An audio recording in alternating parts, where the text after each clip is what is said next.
A continuació, escoltaràs un capítol de Podcast City, la plataforma de podcast de Ràdio Ciutat. La Caseta dels Gats es va crear per vetllar pel benestar dels felins de la ciutat de Tarragona i voltants. Però abans de la caseta, abans de les associacions, hi ha una figura cabdal en la cura dels gats del carrer, les alimentadores. Des de la caseta intentem sempre mantenir un contacte molt estret amb les alimentadores de colònies felines de la zona, conèixer la seva tasca, estar al corrent de les seves problemàtiques i oferir espai al nostre refugi per a aquells gats de colònia que ho necessitin. Avui convidem al nostre podcast a una voluntària alimentadora de colònies, amb qui conversarem sobre la gestió ètica de les colònies felines. Per què van decidir cuidar els gats del carrer? Quins són els reptes als quals s'enfronten? I, sobretot, com podem millorar la situació actual a les colònies? Hola a totes, soc la Fèmina Verbipotens. I jo, Alejandro Capapé. Esmolem ben bé les urpes perquè això és Renegats. 1, 2, 3, 4, 5, 6, 7, 8, 9, 10, 11, 12, 13, 14, 15, 16, 17, 18, 19, 20, 21, 22, 23, 24, 25, 26, 27, 28, 29, 30. You're all here. Good. Meow, meow, meow, meow, meow, meow.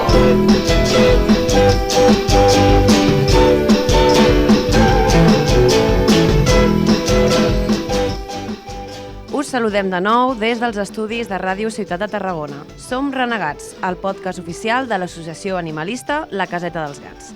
Renegats és una crònica de tot allò que rodeja el dia a dia de la Caseta dels Gats, una visió que engloba no només la rutina diària i la vida al refugi, sinó també qüestions més transversals, des de l'animalisme a l'antiespecisme, des del món associacionista al feminisme. Avui estrenem el tercer episodi de la segona temporada de Renegats parlant d'un tema que està a l'ordre del dia, la gestió ètica de les colònies felines. Es tracta d'una qüestió d'actualitat, ja que recentment s'ha publicat una nova directriu de la Direcció General dels Drets dels Animals sobre la gestió de colònies felines. I quasi simultàniament, ve una miqueta abans i tot, un protocol elaborat pel Consell de Col·legis Veterinaris. Aquest últim ha generat força malestar entre les associacions i especialment entre les alimentadores, aquelles persones que surten diàriament al carrer a cuidar dels gats de les colònies. I ja era hora que, metafòricament, baixéssim també nosaltres al carrer i parléssim directament amb les pioneres del gatisme urbà. Avui convidem al nostre podcast a una voluntària de colònies, l'Anna Figueres. Benvinguda. Conversarem sobre la gestió ètica de les colònies felines, però també conversarem sobre la seva experiència personal i les seves opinions. I, com sabem que és un tema amb molt però molt suc, dividirem el capítol en dues parts. Anna, moltes gràcies per venir a Renegats. Gràcies. Cal comentar que també tenien una altra alimentadora que havia de venir, l'Amèlia, però per qüestions de salut no ha pogut. Li desitgem que es recuperi i esperem tenir-la en un altre programa. Però abans de començar, volem definir què és una colònia felina i com es forma. I segons la Llei de Protecció Animal, aprovada el 2023, bastant recent, es considera colònia felina a un grup de gats de l'espècie Felis catus, és a dir, gats comuns, que viuen en un estat de llibertat o semillibertat, que no poden ser fàcilment abordats o mantinguts pels éssers humans a causa dels seus baix o nul grau de socialització, però que desenvolupen la seva vida al seu voltant per la seva subsistència. És a dir, depenen principalment dels recursos que voluntàriament o involuntàriament els ofereixen els éssers humans. I aquestes colònies es formen de diverses maneres, a partir de camades de gates, abandonaments de gats domèstics i gats perduts o rondadors, és a dir, aquells gats que tenen una llar però que surten a diari a tombar sense cap supervisió.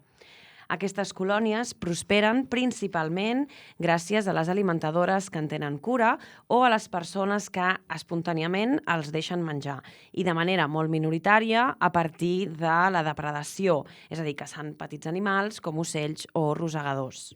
I bé, ja entrant directe a l'entrevista, Anna, benvinguda al programa.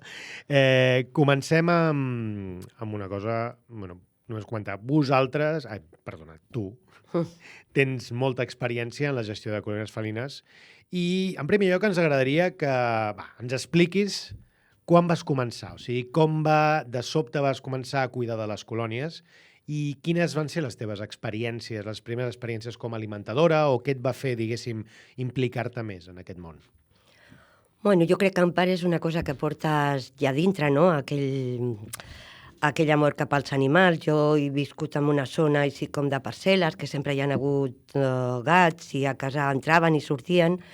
I bueno, farà qüestió d'uns 15 anys, allò que veus doncs, que li fiques una mica de menjar molt que ve, i ve una altra, i ve una altra, després veus que una es queda prenyada, no saps on neixen i et comences a plantejar que allò no pot ser, que allò se'n va de mare i comences com a buscar informació i a implicar-te una mica més amb veure com d'alguna manera, si aquells gats viuen al carrer, quina és la millor manera que puguin viure, i a preocupar-te molt per ells, que si aquest té un ull malament, què puc fer, i totes aquestes coses, com si fos un gat teu de casa, però que viu fora de casa. Clar. Bé, segurament hi ha algunes oients que no estan familiaritzades amb la tasca que dueu a terme a les alimentadores. Podries explicar-nos quin és el dia a dia d'una alimentadora de colònia i què feu a les colònies i de què us encarregueu? Cada persona, d'alguna manera, o cada colònia ho fa d'una forma. Per exemple, ara us ficaré l'exemple d'una senyora molt veterana que viu a prop de Joan 23 i ho porta fent anys i anys i anys i anys. Ella pel matí, vora les 8:39, baixa, té 3 punts diferents amb un carreró que no té sortida, i allí doncs, fica el pinso amb un bol, fica aigua, que la neteja cada dia, i no torna a baixar una altra vegada a alimentar fins al vespre. Aleshores mira si hi ha pinso, i al vespre sí que li fa com una mena de puré perquè considera que per la nit els gats són més actius i han de tindre com una mica més d'aliment. En el moment que aquesta senyora va començar amb aquesta zona, amb aquest carreró sense sortida, era un carreró on la gent anava a tirar llaunes, un carreró d'aquells on tot era merdeta, i ella sabia que d'alguna manera, perquè ja entrarem, imagino després, amb els conflictes amb els veïns, doncs la Lucy va començar a netejar aquella zona, com si aquella part del carrer fos seva. Ella recollia les borilles, recollia els paquets de tabac buits, i aquella neteja amb aquella zona i aquella preocupació per aquells gats va poder fer que la convivència amb els veïns la veiessin d'una altra manera, i aquesta és una mica la vida d'una alimentadora veterana, en aquest cas. No, m'agrada que ens expliquis aquesta història perquè sempre s'associa molt a l'alimentadora com una persona que va allà tirant coses i tira el menjar pel terra, que n'hi ha casos, però no és el primer cas que ens expliquen, en el qual l'alimentadora té cura de l'espai on són els gats i a vegades el rehabilita, o sigui que es preocupa tant perquè visquin dignament que es preocupa més que els propis veïns que després es queixen. I bé, ja seguint una altra part del que és estar a les colònies, en capítols anteriors hem parlat del mític mètode CER, captura, esterilització i retorn, i sabem que les alimentadores, i alimentadores com tu, ho sabem per experiència pròpia, apliqueu aquest mètode a les colònies que cuideu.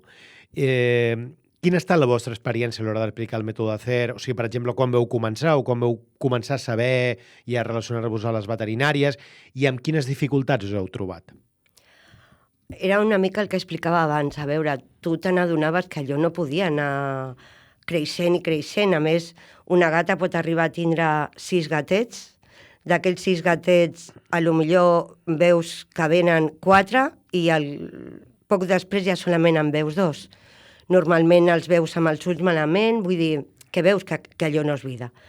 Aleshores, la majoria d'esterilitzacions que s'han fet, i ara fa poc parlava amb un noi que alimenta una colònia a la Nacional 340 per davant dels concessionaris, que me deia que s'ha gastat 2.000 euros de la seva butxaca esterilitzant, perquè entenia que era la manera. I sort que trobes algun veterinari sempre fin que t'ajuda una mica a ja ho pagaré o a buscar un preu, perquè clar, esterilitzar també comporta riscos, i si esterilitzes un mascle és més fàcil, una femella, totes volem quedar-nos la femella un dia per saber que no li passarà res, i bueno, la veritat és que això és una que hauria de fer per la nova llei l'Ajuntament.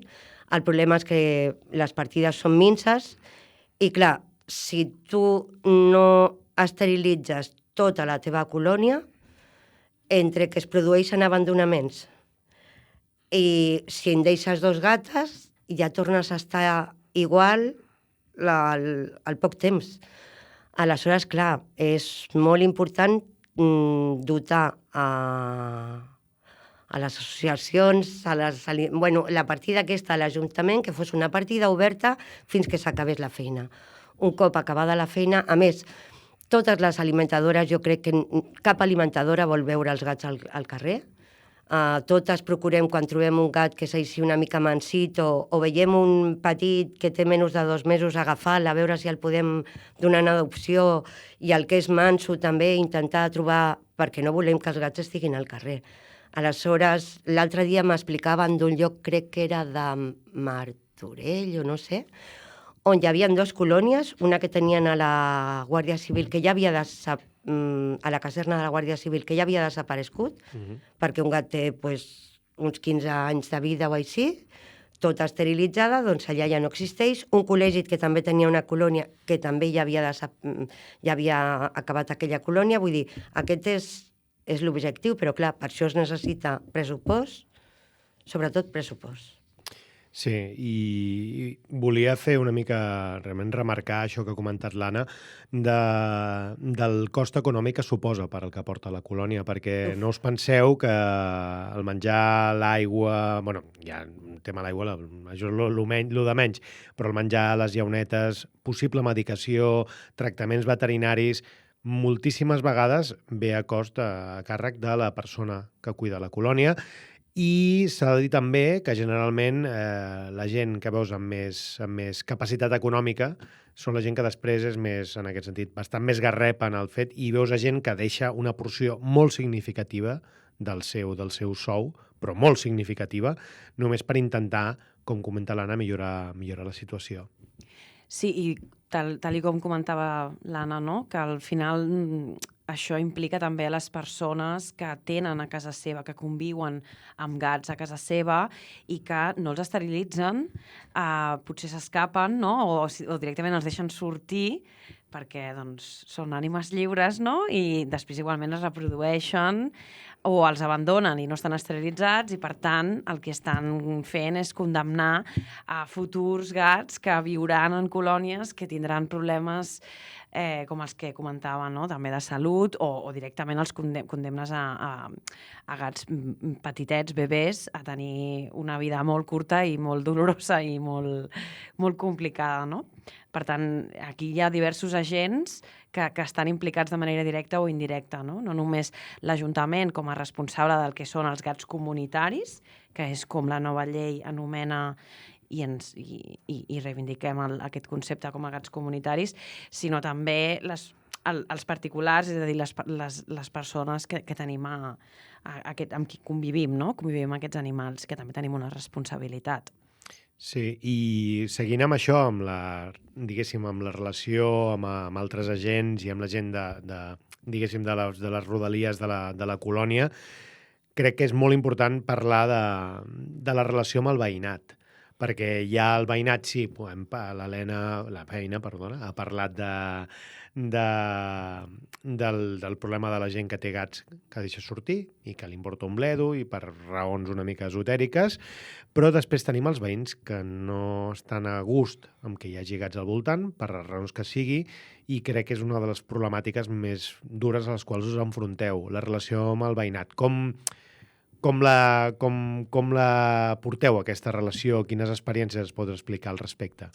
És que jo crec que hi ha també el pensament que hi ha més gats perquè hi som nosaltres, d'alguna manera, i no acaben d'entendre que el nostre objectiu és que no hi hagi gats al carrer.